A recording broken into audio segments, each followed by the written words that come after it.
Hello friends, welcome to study venue. आज मैं आपको क्लास 12th हिस्ट्री का थर्ड पार्ट का चैप्टर 11 कराने जा रहा हूँ। गाइज, ये चैप्टर बहुत इंपॉर्टेंट एग्जाम के लिए क्वेश्चन ज़रूर आता है। पूरा चैप्टर बेसिकली एक ही टॉपिक के ऊपर डिपेंड है। वो हमारा कौन सा है? ये 1857 का रिवॉल्ट, जिस चैप्टर का नाम हमारा है विद्रोह और राज। विद्रोह का मतलब क्या होता है कि जैसे ब्रिटिश गवर्नमेंट ने क्या किया था, इंडिया के लोगों का एक्सप्लॉयटेशन किया था, तो उन्होंने क्या किया था, बदले में वो विद्रोह किया था। तो ये उसके ऊपर चैप्टर है ये। तो ये भारत के एक इतिहास का जो एक मोमेंट था, उसका उसके अंदर 1857 रिवॉल्ट का बहुत बड़ा अपना एक योगदान रहा है। ठीक है गाइज। तो इसके अंदर बेसिकली हम ये देखेंगे कि कैसे यहाँ पर ये 1857 का रिवॉल्ट स्टार्ट हुआ। 1857 विद्रोह का प्रमुख कारण क्या था और ये विद्रोह क्यों हुआ था, और इतना बड़ा इसने देश के ऊपर ऐसा क्या प्रभाव छोड़ा जो क्या करता है, पूरे भारत के एक इतिहास को उसने जगा के रख दिया था उस टाइम पर। ठीक है।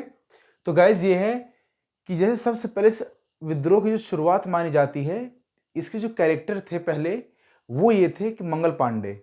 मंगल पांडे कौन थे? ये बंगाल के अंदर वहां पर ये एक ब्रिटिश सरकार के एक छोटे से एक सिपाही थे बस। ठीक है। जिन्होंने क्या किया था, ब्रिटिश सरकार के खिलाफ एक आवाज उठाई थी। आवाज किस लिए थी कि जो ब्रिटिश गवर्नमेंट थे, जो उनके जो कारतूस हुआ करते थे, उसके अंदर ऐसी एक अफवाह फैली हुई थी कि उन कारतूसों में गाय और सूअर की चर्बी का ये एक लेप लगाया जाता है। ठीक है। जो उनके धर्म के बिल्कुल विरुद्ध था। कास्ट से ब्राह्मण, और उसके बाद उन्हें ये सारा काम करना पड़ रहा है। तो गैस इसलिए क्या हुआ था कि उन्होंने जैसे पहली आवाज उठाई थी, तो क्या किया था कि अंग्रेजों ने उस आवाज को दबाने के लिए सीधा उन्हें फांसी के फंदे पर लटका दिया था। ठीक है। तो गैस ये 8 अप्रैल 1857 को उन्हें जो है फांसी पे उन्हें लटकाया गया था। ठीक है। अब धीरे धीरे करके ये विद्रोह एक जगह पर नहीं, पूरे भारत के अंदर ये एक आक्रोश का रूप लेता चला गया। सेम यही चीजें ये अप्लाई हो रही थी यहां मेरठ कैंट के अंदर, और यहां से इस विद्रोह की शुरुआत को माना जाता है कि जो घटना बंगाल में जो घटी मंगल पांडे के साथ में, और उसके बाद ये मेरठ में उसी के समझो एक आग फैलाव धीरे धीरे फैलती चली गई वहां पर। तो ऐसे मेरठ के अंदर जो बगावत हुई थी, वो बगावत भी इसी पर आधारित थी कि वहां पर जो आर्मी बेस कैंप थे, तो वहां पर भी लोगों ने, जो यहां पर हमारे हिंदुस्तान के जितने भी ये सिपाही थे, उन लोगों ने बगावत छेड़ी थी। तो गाइज ये कि आंदोलन क्या था कि इस आंदोलन की शुरुआत सिर्फ एक जगह पर नहीं हुई। इतिहास का इतना बड़ा आंदोलन वो पूरे भारत देश के अंदर हुआ था। कि मतलब ये था कि जैसे जो जनता है भारत की, ये अपना अलग अलग मुद्दों पर लेकर के, जैसे सामाजिक कारण हो गए, कुछ आर्थिक कारण हो गए, कुछ राजनीतिक कारणों से वो ऐसे ऐसे अलग अलग उनका शुरुआत करी थी। कुछ जनजाति समुदाय, जैसे ये बिरसा मुंडा जो संथाल प्रमुख, ये लोग अलग अपना कर रहे थे, और जो प्रमुख नेता हमारे देश के लोग थे, वो सब लोग अपना अलग अलग कर रहे थे। ना कहने का मतलब ये है कि इन लोगों में इस आंदोलन के लिए एकता एक जगह पर नहीं थी। ये सभी लोग अपने अपने पर्सनल हित के लिए, देखा जाए तो ये अलग अलग समुदाय के हित के लिए इस आंदोलन को कर रहे थे वो लोग।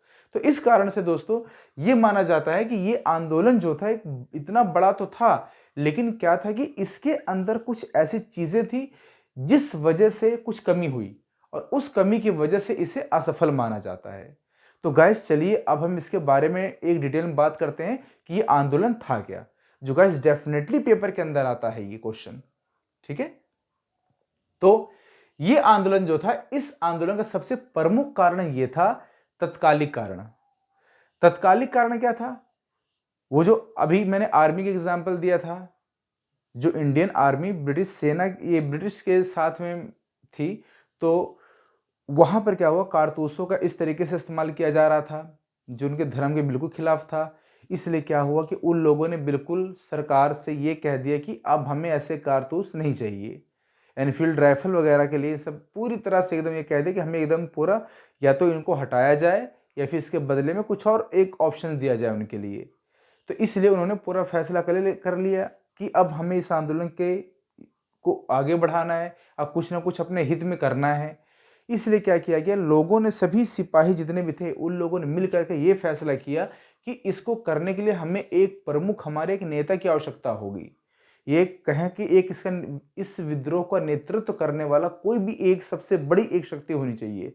और उस टाइम पर गाइस ये था कि ये मुगल साम्राज्य का जो आखिरी मुगल शासक था वो कौन थे, ये बहादुर शाह जफर। तो उन्होंने, उनके नेतृत्व में वो लोग चाहते थे। तो इसलिए क्या किया उन्होंने, मेरठ से उठ करके वो लोग वहां से 9 मई को उन्होंने प्लान बनाया इस विद्रोह को करने का, कि 9 मई को हम लोग यहां से निकलते हैं। उसके बाद ये फिर वहां से 10 मई और यहाँ पे 11 मई की रात को यहाँ पर लाल किले पर पहुंचे और अपने इस आंदोलन के नेतृत्व के लिए, इस विद्रोह के नेतृत्व के लिए उन्होंने क्या किया, बहादुर शाह जफर की एक ये कहा कि हाँ हमें आपका साथ चाहिए, तो और वो राजी भी हो गए साथ देने के लिए।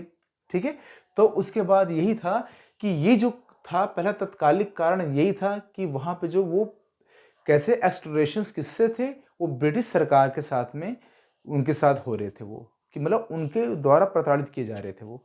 और दूसरा जो इसका प्रमुख कारण आता वो राजनीतिक कारण है। जो वेजली था और जो डलहौजी था, उसने क्या किया था, उन्होंने एक ऐसी नीति लेके आए थे वो लोग, जिन्होंने ये कहा कि एक तरीके से जितने भी भारतीय शासक हैं, जो भारतीय राजा महाराजा है, वो जो अपना जो दत्तक पुत्र होता है, दत्तक पुत्र मतलब जो एडॉप्शन होता है, कि मतलब कि किसी के भी बच्चे को वो लोग गोद ले लेंगे और उसके बाद उसको राजगद्दी पर बिठा करके सत्ता उसके हाथ में सौंप देंगे। तो ये होता है दत्तक पुत्र, जो गोद लिया हुआ बच्चा होता है। ठीक है, तो इस तरह से उन्होंने क्या किया कि पूरी तरह से भारतीय राजाओं को यह कहा कि अगर तुम्हें साम्राज्य चलाना है तो तुम्हें अपने खुद के वंश के साथ तुम्हें साम्राज्य चलाना होगा। कि मतलब उसके बाद प्रतिनिधि कौन बनेगा राजा के बाद, उसका बड़ा ज्येष्ठ पुत्र या कोई भी उसका ही एक घर का एक अंश बनेगा, उसका बेटा अपना होना चाहिए, ना कि कोई गोद लिया हो बेटा होना चाहिए। तो इसलिए ये नीति लेके आए थे। मतलब पूरी तरह से वो लोग ये चाह रहे थे कि अब हम भारत देश के ऊपर अपना प्रभुत्व बना लें। ठीक है, और दूसरा उनका ये था कि शासकों की एक सहायक संधि थी। शासकों की सहायक संधि ये थी जो ब्रिटिश सरकार ने की थी कि यदि जो शासक हैं भारत के राजा महाराजा, अपने साम्राज्य को अगर वो संचालित करना चाहते हैं तो उन्हें ब्रिटिश आर्मी का सहारा लेना पड़ेगा। कि मतलब अपनी सुरक्षा के लिए राजा स्वयं खुद की अपनी आर्मी नहीं बना सकता है। वो क्या करेगा, अगर आर्मी उसको चाहिए तो वो क्या किससे मांगेगा, ब्रिटिश गवर्नमेंट से वो सिफारिश करेगा, तब उसको ब्रिटिश आर्मी मिलेगी। और उस सारी आर्मी खर्चा कौन उठाएगा, जो मुगल ये जितने भी ये शासक थे वो अपना खुद उठाएंगे। जो भी शासक उनसे डिमांड करता है कि हाँ हमें जरूरत है आपकी आर्मी की, तो उसका खर्चा खुद उठाएंगे। और इस तरह से अंग्रेजी सेना की फिर नियुक्ति भी होनी चाहिए, वही करेंगे। और सभी खर्चा राजा वहन करेगा इस चीज का। और राजा अपनी पर्सनल सेना नहीं रख सकता। और यह था कि अंग्रेज बिना ब्रिटिश सरकार की अनुमति के किसी भी तरह से किसी दूसरे शासक से युद्ध नहीं कर सकता। कि मतलब यही था कि अंग्रेजी आज्ञा के बिना राजा कोई भी युद्ध नहीं कर सकता है। अगर उसे युद्ध करना होगा तो सबसे पहले ब्रिटिश गवर्नमेंट से परमिशन लेनी पड़ेगी। ठीक है गाइस, ये था। और उसके अगला कारण जो आता है वो आता है आर्थिक कारण। आर्थिक कारण के अंदर ये था कि देखो गाइस, ये 1857 से पहले की भी बातें मैं बता रहा हूं कि भारत के जो कपड़े थे उनकी यूरोपियन मार्केट के अंदर बहुत ज्यादा डिमांड हुआ करती थी। और डिमांड इतनी ज्यादा वहां पर थी कि यही सारा वो एक लालच वो देखते चले गए। और उन्होंने ये कहा कि उसी दौर में फिर क्या हुआ कि 1857 के टाइम पर ही वहां पे इंडस्ट्रियल रिवॉल्यूशन आया था। कि मतलब वहां पर एक औद्योगिक क्रांति हुई। और जो औद्योगिक क्रांति के अंदर ये चीज देखी गई कि वहां पर क्या हुआ कि मशीनों के माध्यम से फिनिश गुड निकल के तैयार हो रहा था। क्योंकि जो कपड़े थे भी वो पूरी तरह से कैसे एकदम फिनिश परफेक्ट हुआ करते थे। और उनके माध्यम से जो एक सामान बनाया जाता था, इस वजह से सारा सामान वो लोगों ने क्या किया कि भारतीय कपड़ों की अपेक्षा, जो भारतीय बाजार की अपेक्षा, उन्होंने ज्यादा सस्ता माल बनाना शुरू कर दिया। बड़ी मशीनें लगा दी और जिससे ज्यादा प्रोडक्शन होने लगा फिर। और इस वजह से भारत के अंदर हानि हुई। और भारतीय जो किसान थे एक तरीके से उनके ऊपर ही बहुत गहरी चोट थी ये, क्योंकि अब उनकी डिमांड तो बहुत कम हो गई और ख़त्म हो गई कि मशीन के माध्यम से कपड़े बनाए जाने लगे थे। इसलिए फिर यही हुआ कि भारतीय जो किसान थे उनका शोषण होने लगा। अब इनडायरेक्टली शोषण ही था, क्योंकि ना तो उनका प्रोडक्शन ज़्यादा, ना तो रोकेंगे अपना प्रोडक्शन, और ना यहाँ से जो जितना भी प्रोडक्शन वहाँ भी जा रहा था, इंग्लैंड जा रहा था, यूरोप के मार्केट में जा रहा था, पूरा वो पूरा एक तरीके से देखा जाए पूरा बंद हो गया, बंद होने का कगार पर आ गया।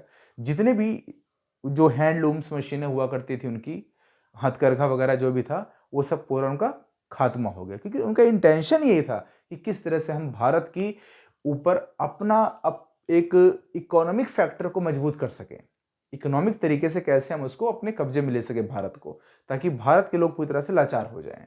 ठीक है, ये तो एक सबसे बड़ा रीजन ये था। उसके बाद आता सामाजिक और धार्मिक कारण आता है।